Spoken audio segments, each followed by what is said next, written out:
అంతా ఓకే కదా? ఓకే ఏంట్రా, బ్రహ్మాండంగా సర్దావు. చాలా నీట్గా ఉంది. నేను ఫ్రూట్స్ తేవడానికి బజార్కి వెళ్తున్నాను. నీకేమైనా కావాలంటే చెప్పు. నాకేం అవసరం లేదురా. సరే అక్క, బాయ్.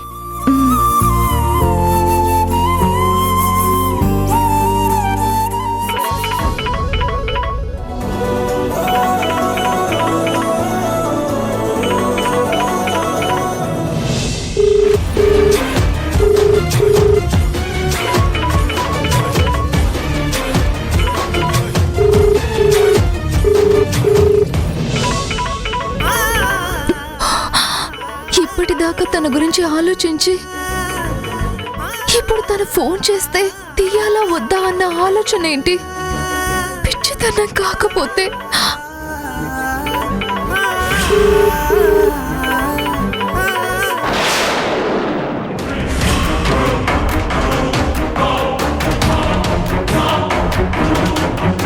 ఏంటి ధరణి ఫోన్లు ఇచ్చేయడం లేదు? అర్థమైందా? తాళి కడతానని బలవంతం చేశానని కోపం కలిగిందా? మాట్లాడితే ఓకే, మాట్లాడకపోయినా ఓకే. నేనేమీ లవ్ అని కమిట్ కాలేదు కదా. నేను నిన్ను నిజాయితీగా ప్రేమిస్తున్నాను ధీరజ్ అనందిగా. చూద్దాం, లైన్లోకి వస్తే వస్తుంది, రాకపోతే వదిలేద్దాం. ఎలాగో మ్యారేజ్ ప్రాబ్లంలో పడిందిగా.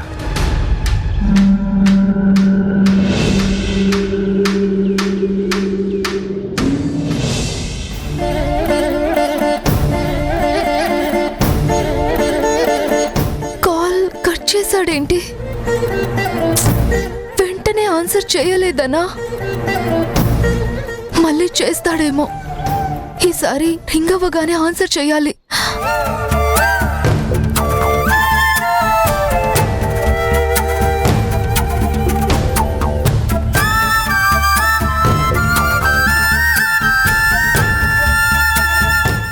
ఏదైనా నాకు ధీరజ్ ప్రవర్తన తప్పుగానే అనిపిస్తుంది. ఆ క్షణం నేను ఎంత బాధపడ్డానో, ఎంత వేదన ఫీల్ అయ్యానో.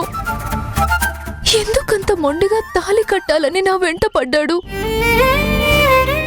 ఎంత మనసుకి నచ్చ చెప్పుకుందామన్నా మనసు ఒప్పుకోవడం లేదు.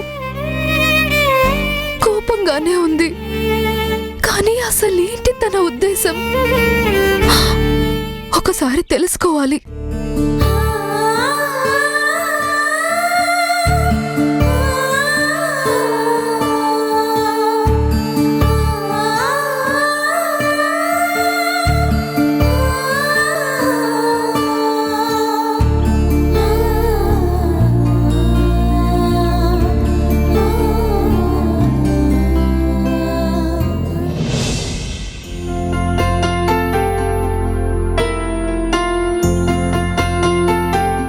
అక్కా,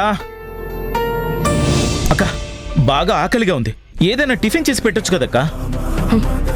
వదిలేసావరా?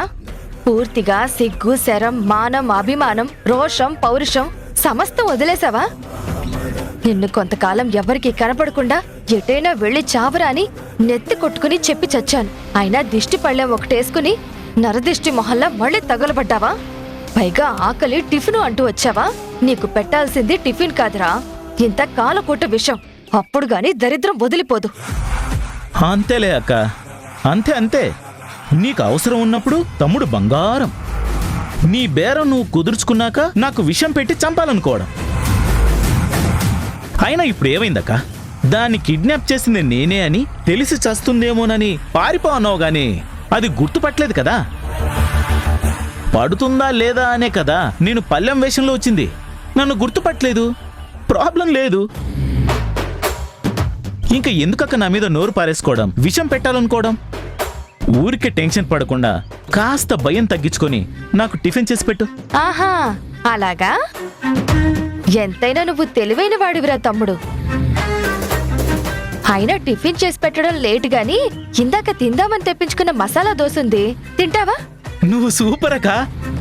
కొట్టినా నువ్వే, పెట్టినా నువ్వే అక్క. ఎంతైనా ఆకలి కదా, తమ్ముడి మీద ప్రేమ కదా. నాకోసం ఏమండావు? గుత్తంకాయ కూర, మునక్కాయ సాంబారు, మామిడికాయ పప్పు. అబ్బా, నీకు తమ్ముడంటే చాలా ప్రేమక్క. పెట్టక్క, లాగించేస్తా. ఒక్క నిమిషం రా, దిష్టి తీస్తా. అలాగే అక్క.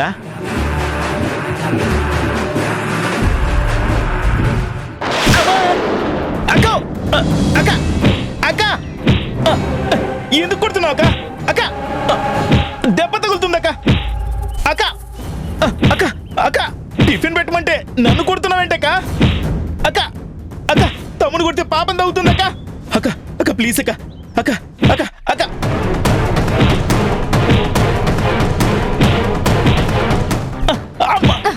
ఒరేయ్, అక్క చెప్పిన మాట విన్నందుకు నీకు పాపం తగులుతుందిరా, నాకు కాదు. పారిపోరా అంటే పరీక్ష చేయడానికి వచ్చావా? నీ ఓవర్ యాక్షన్ ఏంట్రా? ఏదైనా పొరపాటు జరిగితే బ్రతుకంతా నరకమే కదా. ఎప్పుడు ఇలా టెన్షన్ పెట్టి చంపుతావేంట్రా? నేను కాదు, అంత వివరంగా చెప్పినా కూడా ఇప్పుడు నువ్వు ఓవర్ యాక్షన్ చేస్తున్నావు. రే అరవకురా, అవతల అక్క తమ్ముడు ఉన్నారు. తెలుసు, అందుకే ఈ రేంజ్. లేకపోతే వాయిస్ డీజేలా వచ్చేది. నువ్వు నన్ను పారిపో పారిపో అనేది నన్నేదో రక్షించి కాపాడి ఉద్ధరిద్దామని కాదు. ఆ శక్తితో కుదుర్చుకున్న బేరం ప్రకారం ధరణి ధీరజ్ల పెళ్లి చేసి డబ్బులు మూట కట్టుకుందామని. మారిపోయావు అక్క, నువ్వు పూర్తిగా మారిపోయావు. నీకు నీ స్వార్థం పెరిగింది, నా మీద ప్రేమ తగ్గింది. ఉత్తితి ప్రేమ చూపిస్తున్నావు అక్క. నేను తెలుసుకోలేననుకోకు, నన్ను ఏ మార్చాలని అనుకుంటున్నావా? నీ అంత తెలివి లేకపోయినా నాకు బుర్ర ఉంది, అందులో కాస్త గుజ్జు ఉంది. అది కూడా ఆలోచిస్తుందక్క. నీ ఆశ తెలుసుకున్నా కూడా నీ మాట విన్నా. అది నా బుద్ధి తక్కువతనం. అందుకు నాకు తగిన శాస్త్ర జరిగింది. నువ్వు నన్ను పో పో అనడం కాదక్క, నేనే వెళ్ళి ఇప్పుడు ధరణికి నిజం చెప్తాను. నువ్వు ఆ గుణాగారి కూతురివి, ఆ విషయం మా అక్కకి ముందే తెలుసు. నిన్ను డబ్బుకి ఆ ధీరజ్ గాడికి అమ్మాలని చూస్తుందని మొత్తం చెప్పేస్తా. నువ్వు శక్తిని కలిసి వేసిన ప్లాన్లు, డ్రామాలు అన్ని చెప్పేస్తా. చెప్పురా, వెళ్ళి చెప్పు. చెప్తే ఏమవుతుందో ఆలోచించుకు చెప్పు. దాంతో, దాని తమ్ముడితో, దాని నాన్నతో చెప్పు దెబ్బలు. ఆ తర్వాత కటకటాల్లో పోలీసులతో లాఠీ దెబ్బలు పడతాయి. నాది ఆశ ఆశ అంటున్నావు? నాకేమైనా పిల్ల జల్లా? నేను ఏది కూడా వేసినా నీకోసమే కదరా. నాకు తమ్ముడివైనా కొడుకువైనా నువ్వే కదరా. అది అర్థం చేసుకోకుండా బేరం స్వార్థం అంటున్నావు? వెళ్ళి చెప్పు. ఇద్దరం చెర్లపల్లి జైల్లో జీవిత ఖైదీలుగా బ్రతుకుదాం. నాది దుర్మార్గం అని చెప్పినంత మాత్రాన నీకు ధరణి ఏమైనా దక్కుతుందారా? దక్కుతుందన్న ఆశుంటే పోరా, పోయి చెప్పు. నువ్వేదో చెప్పావని, నేనేదో విని ఆగానని నన్ను ఇలా డైవర్ట్ చేసి బుజ్జగించి నీకోసమే అని ఆశ పెట్టి వాళ్ళ పెళ్లి జరిపించి కోట్లు పంచుకొని సుఖంగా సంతోషంగా బ్రతికిద్దామని కలలు కంటున్నావేమో అక్క. నేనుండగా ఆ ధరణి ధీరజ్ల పెళ్లి జరగనివ్వను. ఇది పక్కా. లాక్ కర్ దో. తూ కరోడ్పతి నహీ బనేగా. అండర్స్టాండ్? డోంట్ అండర్ ఎస్టిమేట్ మీ.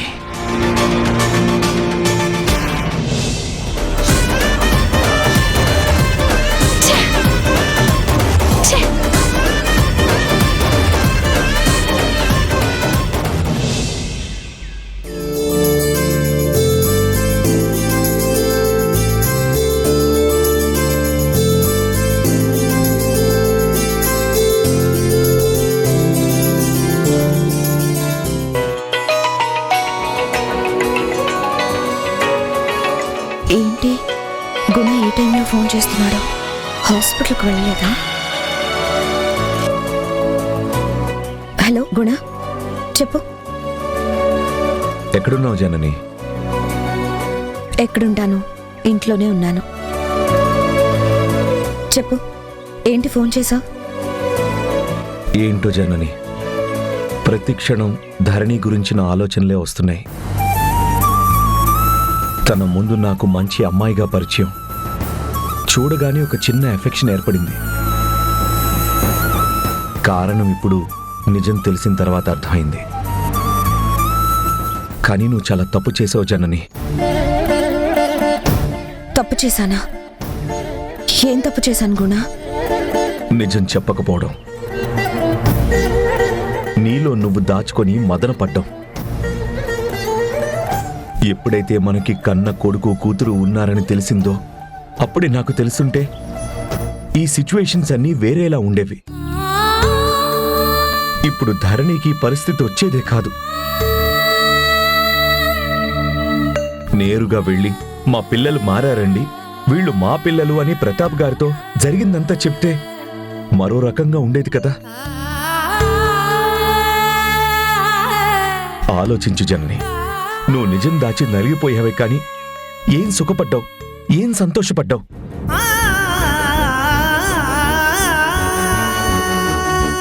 ఇప్పుడు నిజం నాకు తెలిసినా సంతోషపడలేని పరిస్థితుల్లో ఉన్నాను. ఏ తండ్రైనా తనకొక కూతురు ఉందని 20 ఏళ్ల తర్వాత తెలిస్తే అతనిలో ఆలోచనలు, అతని తాపత్రయం, ఆరాటం, కూతురు పట్ల అతను చూపించే ప్రేమ ఎంత గొప్పగా ఉంటుంది.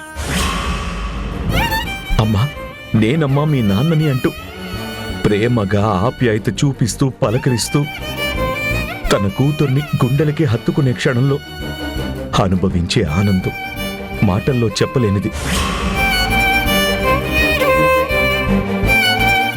అసలు ఆ ఫీల్ని ఎలా ఎక్స్ప్రెస్ చేయాలో కూడా ఐ కాంట్ ఇమాజిన్.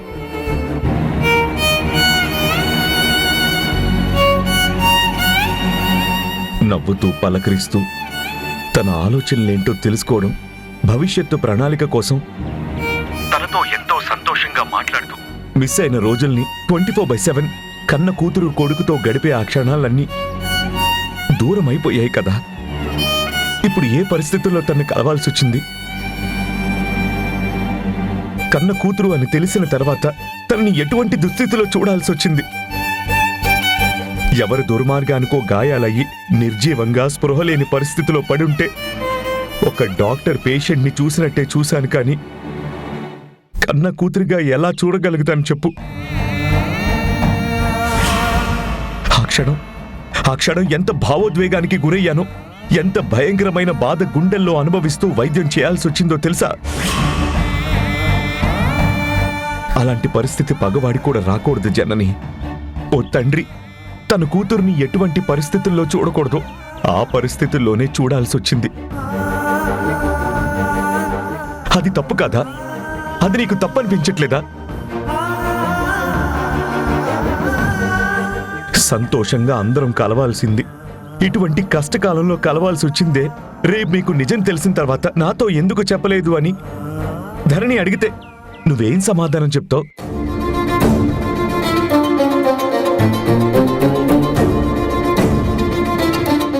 నేనేం సమాధానం చెప్పాలి? మీ అమ్మకి తెలిసింది కానీ తను నాకు చెప్పలేదు అని చెప్పాలా? ఇద్దరికి తెలిసింది కానీ నీతో చెప్పలేకపోయాము అని చెప్పాలా? ప్లీజ్ గుణ, నీ బాధని నేను అర్థం చేసుకోగలను. నువ్వెంత నరకం అనుభవించావో నాకు తెలుసు. నీ కళ్ళల్లో కన్నీళ్లు చూశాను. నీ మనసు నలిగిపోవడం, నువ్వు బాధతో విలవిల్లాడడం అన్ని నిన్న కళ్ళతో చూశాను. ఈ పరిస్థితి నేను నీకు చెప్పక ముందు కూడా అనుభవించాను. చెప్పలేదని నువ్వు ఇప్పుడు అంటున్నావే, అలా చెప్పకపోవడానికి చాలా కారణాలున్నాయి. నేను బయట పెడితే మధు దూరం అయిపోతుందేమో అన్న భయం. పేగు బంధం కోసం ఆరాటపడుతూనే ప్రేమ బంధం కోసం తాపత్రయపడ్డాను.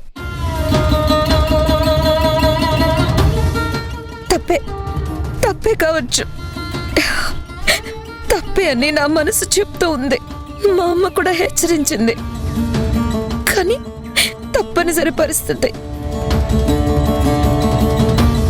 నేనే దుఃఖం దిగుమింగుకుంటా గుండె దిటువు చేసుకుని నీకు ఇలాంటి బాధ రాకూడదని అన్ని విషయాలు చక్కబడ్డ తర్వాత వివరంగా నీతో చెప్పి మళ్ళీ జన్మలో విడిపోకుండా కలిసి ఉండే క్షణాల కోసం ఆరాటపడ్డాను. నేను చెప్పలేదన్న కారణం నీకు తప్పనిపిస్తుంది, కానీ చెప్పలేక, నాలో దాచుకోలేక నేను పడ్డ అవస్థ నాకు మాత్రమే తెలుసు.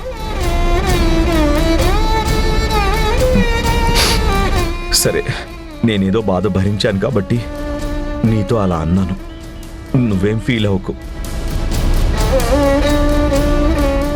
ధరణి అలాంటి పరిస్థితుల్లో ఉండడానికి కారణం ఎవరై ఉంటారు?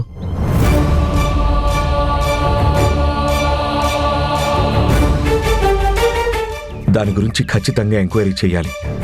అవసరమైతే పోలీస్ కంప్లైంట్ ఇవ్వాలి. శివ కూడా ఆ పని అప్పచెప్పాను. ఆరా తీయమని చెప్పాను. పోలీసుల దాకా ఇప్పుడే వద్దు గుణ. శివని తన పని తననే చేయని. నాకు కొందరి మీద అనుమానాలున్నాయి. ముందు వాటిని నివృత్తి చేసుకొని పక్క ఆధారాలతో పట్టుకున్న తర్వాత వాళ్ళకి ఎలాంటి శిక్ష వేయించాలో నేను చూసుకుంటాను. ఆ దుర్మార్గుల విషయం నాకు వదిలేసి. నువ్వు మాత్రం ఇవన్నీ ఆలోచిస్తూ డైవర్ట్ కాకు. నీ ప్రొఫెషన్ మీద నువ్వు శ్రద్ధ పెట్టు.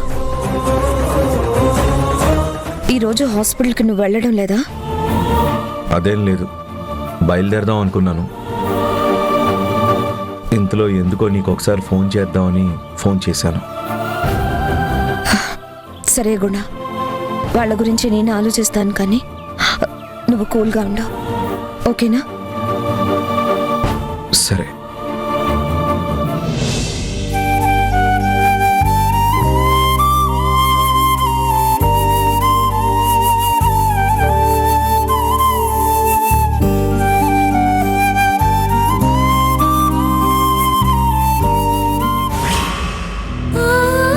అంత నెగ్లిజెన్సీనా?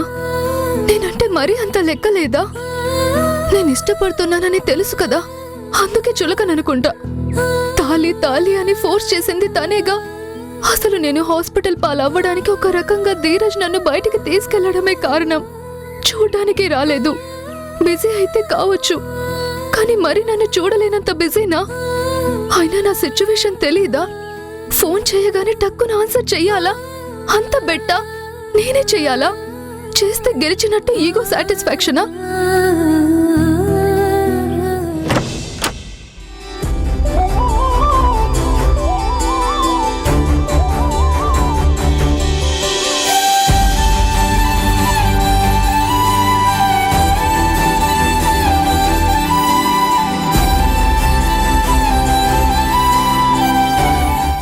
ధరణి,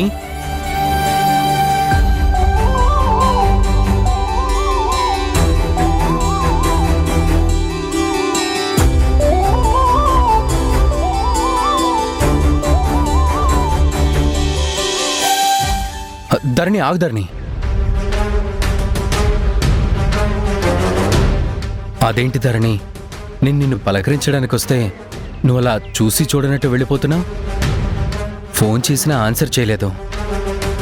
ఏమైంది ధరణి? మాట్లాడవేంటి ధరణి? నువ్వు అసలు ఎలా ఉన్నావు? నువ్వు బానే ఉన్నావు కదా? నీ హెల్త్ అంతా నార్మల్గానే ఉంది కదా? ఇంకేం ప్రాబ్లం లేదుగా?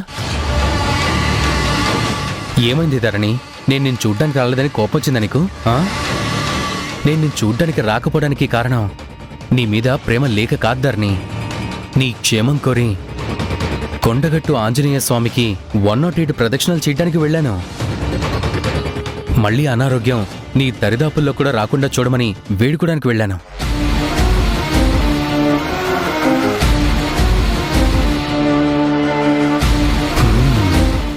మాత్ర పనిచేసింది.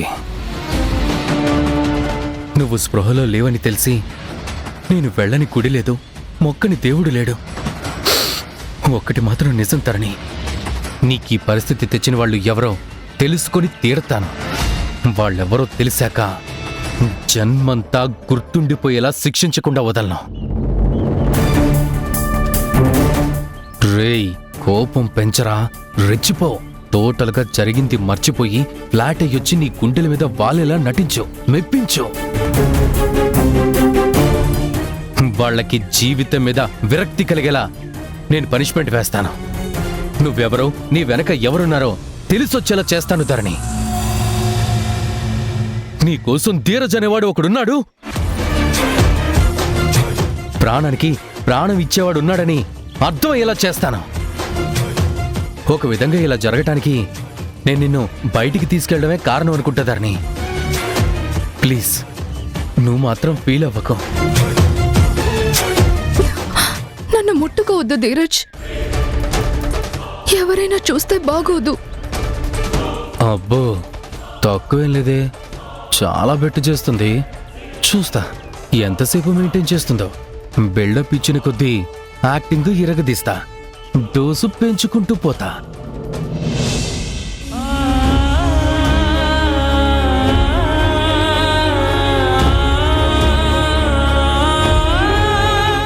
చాలా గొప్ప పని చేసావు, కానీ మళ్ళీ ఎందుకు వచ్చావు?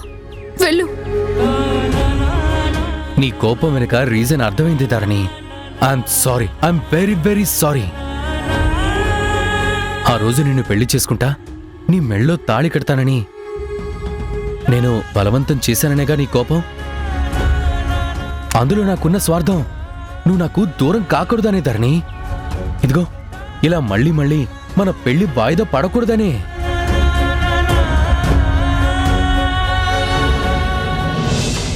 నువ్వు ఇష్టం లేదన్నావు, నిన్ను కష్టపెట్టడం ఇష్టం లేకే నేను ఆగిపోయిందారని. చివరికి నేను భయపడ్డట్టే జరిగింది. పెళ్లి మళ్ళీ వాయిదా పడిపోయింది. విధిరేత అలా ఉంటే ఎవరు ప్రయత్నం చేస్తే ఏం లాభం? ప్లీజ్ ప్లీజ్ ఎక్స్క్యూజ్ చేయి. నేను మళ్ళీ జీవితంలో అలా ఎప్పుడు ప్రవర్తించను.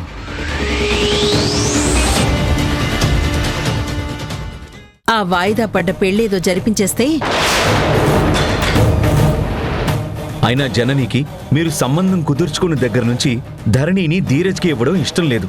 నా భార్యకి ఇష్టం లేనప్పుడు నేనెందుకు తన నిర్ణయాన్ని కాదని మొండిగా ధీరజ్కిచ్చి పెళ్లి చేస్తాను? జనని ఒప్పుకుంటే తప్ప నేను ఈ పెళ్లికి ప్రొసీడ్ కాలేనక్క.